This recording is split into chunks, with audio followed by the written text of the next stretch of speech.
दिवस झाले माझ्या वडिलांची हत्या झाली आहे, आणखीन आरोपी अटक नाहीये, तर आज आपण न्यायासाठी रस्त्यावर आलात. माझे वडील हे सर्वांसाठीच होते, म्हणून आज तुम्ही सर्वजण आमच्या पाठीमागे आहात. आणि मी तुम्हाला सुद्धा एवढंच सांगते, जसे आज तुम्ही मोठ्या संख्येने आमच्या कुटुंबाच्या पाठीमागे आहात, तसं सदैवच राहा. आणि माझ्या वडिलांबद्दल म्हणजे ते खूप वेगळे होते. त्यांनी जे केलं ते समाजासाठीच केलं, शेवटपर्यंत ते समाजासाठीच झुंजले. आज आम्ही त्यांची तर खूप वाट बघतोय, त्यांचं खूप दुःख आहे. आम्ही दारात गेलं की आम्हाला त्यांची आठवण येते, घरातल्या प्रत्येक वस्तूकडे बघून त्यांची आठवण येते. पण आज महाराष्ट्र नाही, आमचं गाव नाही, आमचं कुटुंब नाही, तर आज महाराष्ट्राच्या बाहेरचे लोक म्हणजे तुम्ही सर्वजण आहात. तुम्ही सुद्धा आज आमच्या दुःखात सहभागी आहात. ते म्हणजे ते जर आज आमच्या सोबत असते, आम्ही कोणत्या निमित्ताने आज इथं आलो असतो, तर तो आनंद वेगळाच होता.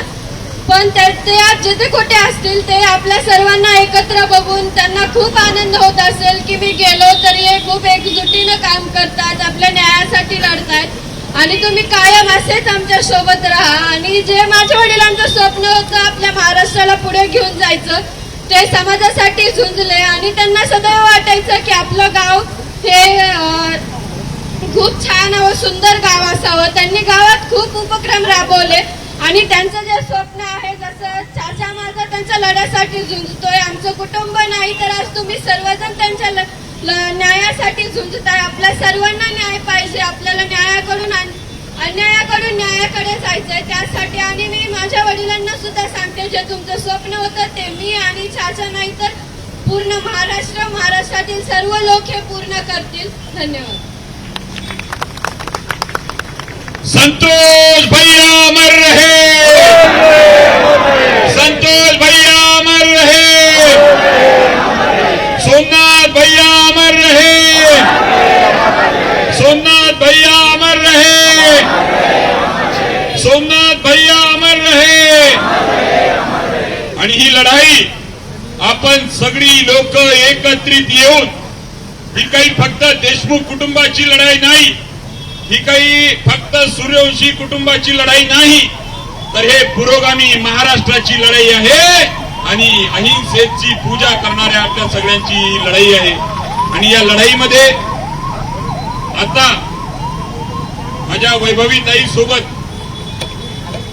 एक मोठा पहाड म्हणून जे सातत्यानं उभा आहेत, त्यांची तब्येत सुद्धा बरी नाही, असे संतोष भैयांचे बंधू धनंजय भैया देशमुख यांना मी विनंती करतो की त्यांनी ते व्यक्त व्हावं. तुम्ही बसून बोला.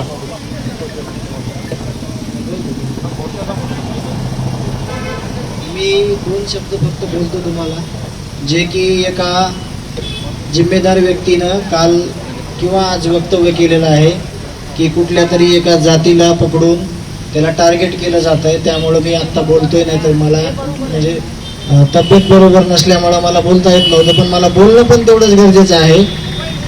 माझे मोठे भाऊ होते, ते एका दलित बांधवासाठी शहीद झाले, त्यांना वाचवण्यासाठी त्यांना त्यांचा जीव गमावलाय.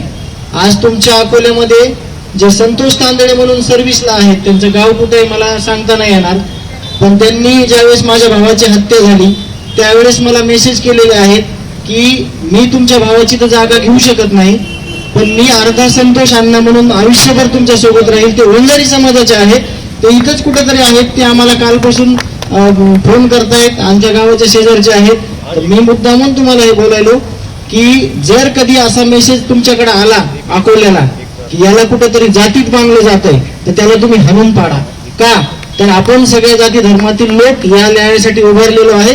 आपण सर्व दलित बांधव असू, मुस्लिम बांधव असू, 18 पगड जातीचे लोक असू, आपण समाजात राहतोय. आणि हा लढा जो उभारलेला आहे तो कुठल्याही जातीचा नाही, हे न्यायासाठीचा लढा आहे. आयुष्यभर तुम्ही आमच्या सोबत राहणार आहेत हा शब्द पण द्या. आणि या लढ्यात जोपर्यंत या सगळ्या नराधमांना फाशी होत नाही तोपर्यंत आमच्या खांद्याला खांदा लावा, आमच्या पाठीवर हात द्या. माझे लेकरं जे आज उघड्यावर पडले त्यांना कधीही तुम्ही उघड्यावर पडू देऊ नका. आम्हाला तुमच्या आधारापेक्षा दुसरं काहीच पाहिजे नाही, आम्हाला तुमचा आधार कायम द्या. थांबतो.